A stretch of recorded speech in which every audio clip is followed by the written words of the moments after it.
If you haven't gotten the chance to check out the bulletin board in the fellowship hall, I invite you to do so. If you have gotten the chance, you may have noticed that we live about 7 hours away from where we work.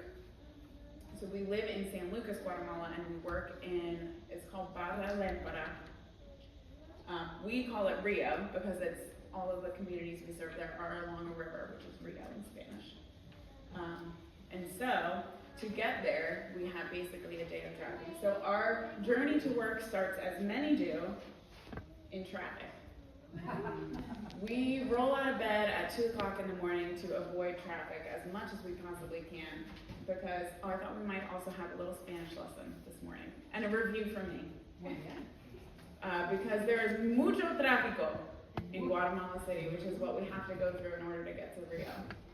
It's about a 6-hour drive, and once we stop for breakfast and have about an hour drive after that, and then once we get to the river, we have about another hour on the boat, depending on the conditions of the river.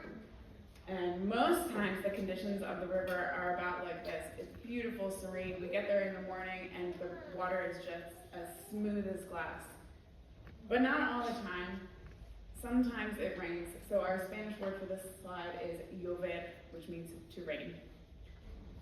I've never had a work commute before that I had to crowd under a tarp to avoid getting wet. That's what we're doing in the bottom photo here. We don't always know that it's going to rain, and so sometimes we just have to put our hoods up and our heads down and suffer through it. But eventually, either way, we arrive in Rio usually just before lunchtime. This is the community of Barra as we pull into it. It's a lot of kind of wooden, kind of shanty houses, dirt floors on stilts for when the river floods. I don't know if you can see it in the bottom corner picture. You can see just barely a rainbow, and that rainbow is ending right on the water in front of those trees. It's the closest I've ever been to the end of a rainbow, and it's a beautiful, beautiful place. But there are no roads, there are no cars. You get by boat or by hiking on mud paths.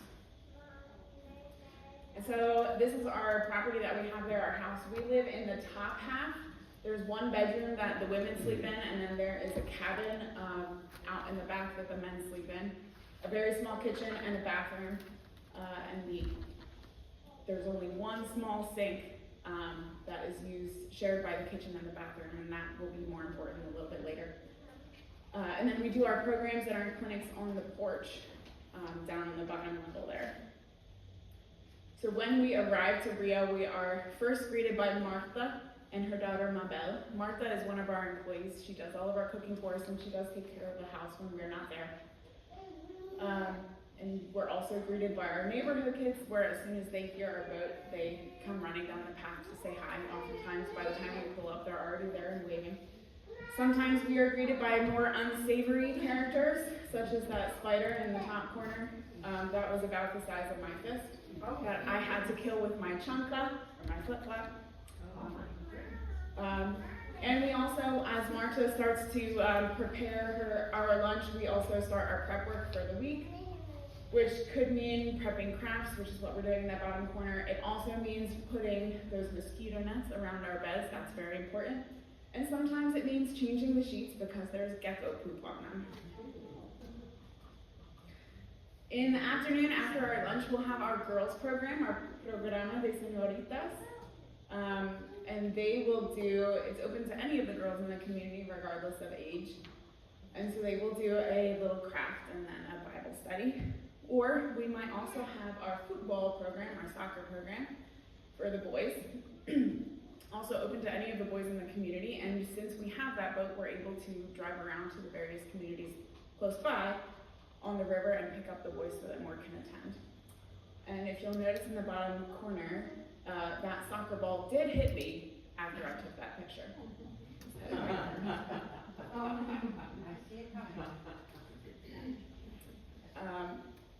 After our program on the first day, we are all pretty much beat. Most of us do try to sleep on the way there, but of course the people who are driving cannot.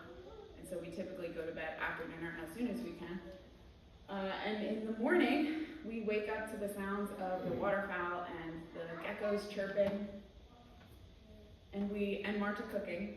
And so we crawl out of our mosquito nets and we have our breakfast. And we wash our dishes just like we do after every meal in the pila. If you'll remember, I said that our kitchen and the bathroom share just a very small sink, basically a bathroom sink. It is not near big enough to do dishes in. And so a pila is a concrete basin with clean water in the center and then concrete slabs on either side. It is more common in Guatemala, I would say, than a kitchen sink is. And so we load up our dishes in a basin. If it's nighttime, we'll throw on our flashlights and we'll carefully make our way downstairs and we'll do our dishes in the pila. And I wanted to bring this up because number one, it's very different from here. And number two, I find that, I know the sentiment here is often that life happens in the kitchen. And I feel like life happens around the pila in Guatemala.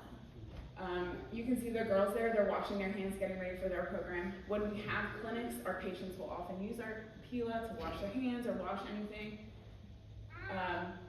When we are washing dishes, a lot of the times the neighbor kids come down and they help us wash the dishes, and we have a little chitty chat about how their school's going, how their day's going. And we also get to touch base with nature since we're washing dishes outside. That's the closest I've ever been to a lizard while washing dishes. You can see the lizard on the top corner, and it might be hard to see, but on that tree in the dark there is our resident porcupine. His name is Quilliam. And so he occasionally makes an appearance as well while we're doing dishes in the pila. You do have to be careful while stepping over snakes. As I discovered when I stepped very close to a very poisonous snake, the one time, fortunately, it did not strike. But I always use a flashlight. And so after we have our breakfast and do our dishes in the pila, we might get ready for some of our clinicas, our clinics. We usually start between 8 and 9 in the morning.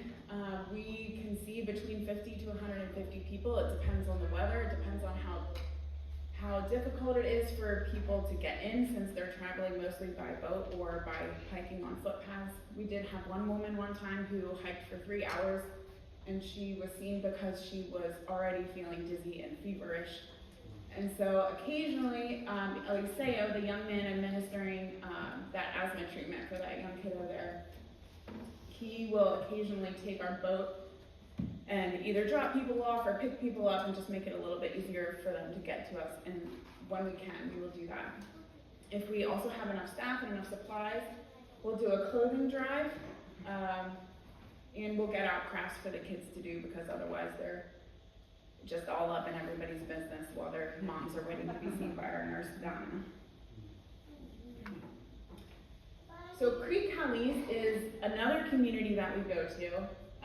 It is about an hour away by boat, not because of the distance, but because of the difficulty of the travel to get there. You can see in the pictures the jungle is very, very thick there.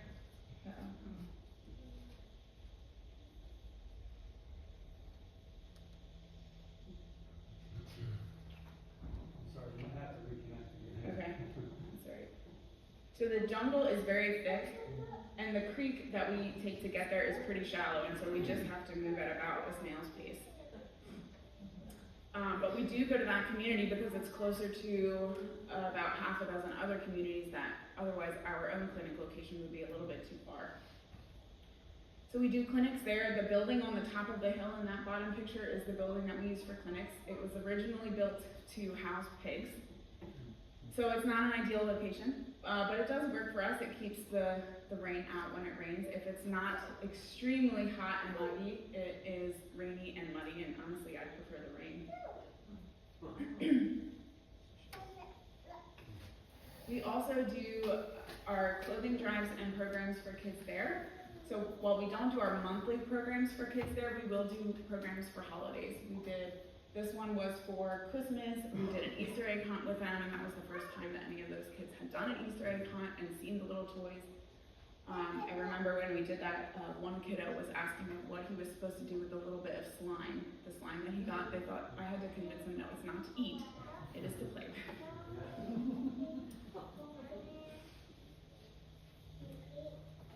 When we are all done with our activities for the day, our free time is devoted to los niños, the little kids. Some of our favorite pastimes are playing jump rope, swimming. I know that's my favorite. The boys love to play the memory card game, and so we play memory a lot, and sometimes we have to fix ouchies, which is what I'm doing in that bottom corner, especially for that kiddo. He's prone to injury. And so we have a lot of fun with them. Occasionally, we will also get to jump into a boat with one of the kids for a little boat tour, or Eliseo might cut us down some fresh coconuts to have coconut as a snack. But by the end of the day, by the time Marta calls us in for dinner, we are ready to settle down for the night. So we just hang out as a team, we play card games, and we take a shower. Ideally, we shower in our shower, unless we hear the words "se fue el agua," which means the water's out. We lose electricity and water probably at least once every time that we go. Sometimes it comes back on in 10 minutes, sometimes it's out for days. So when the water is out, we still need to shower because it is hot and muggy there. So we grab our bathing suits and our shampoo and our conditioner, and we jump in our boat and we head down the creek and we jump into a swimming hole and we take little creek showers. It may not be ideal, but it is refreshing, and that's the best sunset view I've ever had during a shower right there. So that's a good sample of what we do from day to day. It changes a lot, especially with the clinics. Sometimes, I know one time we had a kiddo come with a broken foot. He canoed all the way from Creek Cali, so it's an hour boat ride by our motorboat. So I don't know how long it took him in a canoe to get to us, but he broke his foot, and so every once in a while when we have those kind of bigger situations, we have to send them to the clinic, which is in Puerto Barrios, which is over an hour away, again, by motorboat. But that's a pretty basic sampling of what we do from day to day when we are in Rio. We go about 2 to 3 times a month, and we stay for 3 days up to a week, however long we need to do all the programs that we want to do. Here are some of our upcoming projects, our próximos proyectos. We'd like to build a dock for the boats. Right now we have a stone retaining wall that when people canoe in, they park at, but the boats will crash along the stone wall. And so we'd like to build a dock to prevent that from happening. We'd like to extend the roof of our clinic. The sun is very, very strong there, and so when people are waiting to be seen by the nurse, we don't have a very big roof, and so they're often out in the sun or the rain, and so we'd like to avoid that. And in Creek Cali's, in the bottom corner photo, you can see it's quite a steep hill to go up. It's very steep when you're carrying a 50-pound box of meds, or often the women will carry their children, and it's quite a treacherous hill to get up, especially when you're carrying kids or meds and it's muddy. So we would like to build a staircase so that patients and supplies can safely get up the hill. Some things for the ministry specifically to pray for. We'd like to do more programming and especially tutoring in Creek Cali's. Since that community is much further removed from the river, they have a lot less resources. And because they have a shortage of teachers, their kids can't start school until age 7. And by then they're supposed to be able to read and speak in Spanish, but many of their parents don't speak Spanish, they speak Quechua. And so it's just about impossible to get the kids to be able to keep up with what their education should be. And so of course that doesn't leave them with many resources and opportunity for their future. So we would love to find people willing to teach and serve the kids there.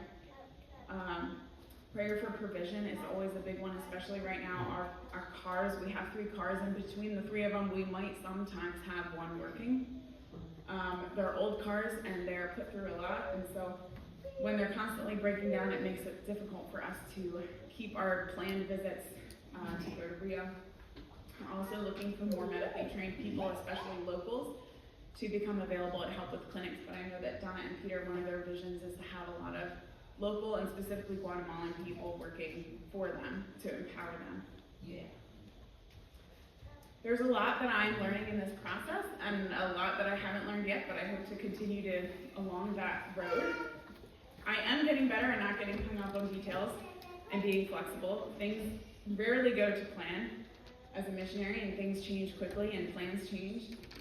That's always been a struggle for me because I like having my to-do list and I like crossing things off my to-do list. But I'm getting better with that. how do we trust God and his presence with us when things seem confusing, when things just don't seem to work out, when thing after thing goes wrong, when somebody's not available for a clinic, so we have to cancel it, and then the cars are broken down, so we can't get to Rio, and sometimes things just get frustrating. I love showing these photos, and I can look at them with a huge smile on my face because I truly love being there, and I love what I do there. But it's not always a beautiful, beautiful thing to behold. Sometimes it's frustrating, and sometimes it's confusing. And so I'm still in that process of learning where God is and all of that. But I put a picture of Libby up here. Libby is a dog that I love. She's my baby. She was adopted by Donna and Peter probably about a year and a half ago off the streets of Livingston, which is a city that's close to Rio. When they saw her, she was on the ground, completely emaciated. They guessed she was a couple hours maybe from dying of starvation. She's very obviously been beaten. I tried to throw a stick for her one time, and she cowered and ran to the other side of the yard. There's a lot of street dogs there, and so they're not treated very well. They're menaces, they're pests, they're not. Some people do have dogs as pets, but even that, they're not pets like we would consider them here. And so she struggles with trusting people, trusting other animals. She struggles with anxiety. She struggles with guarding her food sources, thinking that she doesn't know when she's going to eat her next meal. And so I put a picture of her up here because I can relate to her in a lot of ways. She is healing from that experience, and she's still learning how to figure out how to be a dog as a pet and not fighting for her life on the streets. And I see her, and I've seen how much she's grown, and I see her sometimes make bad decisions about what she does and how she behaves, and sometimes she makes good decisions. And when she makes good decisions, I just am beaming with love and pride because we've worked so hard together. And when I see her make bad decisions or when I see her get hurt, my heart just breaks for her. And I like to think that that is how God sees us when we wrestle through learning these things. It is not always easy, and sometimes it feels like we're always fighting to figure things out and figure out the right move and the right thing to do. But I believe that when God sees us working through that, he beams with love and pride, and his heart breaks for us when things don't go the way that we want them to sometimes. So, things that you can be praying for me is that I find the peace and hope that I need in those dark times in God's presence. That I can make meaningful connections with people, because it gets lonely down there sometimes. And that I can continue to find meaningful ways to serve the team and the community that we serve. And that I can overcome anxiety as something that I've always had and always lived with, and sometimes it has its benefits, but not often. So those are some simple things that you can pray for me as we continue to move forward. And I just want to say thank you so much for being by my side in this journey and being in my corner. I'm really excited for the next step. I do plan to head back here probably in mid-June. I don't have a date set yet, but I'm really excited to get back and see what's next for the team. And I just want to say thank you all so much for being with me in the journey.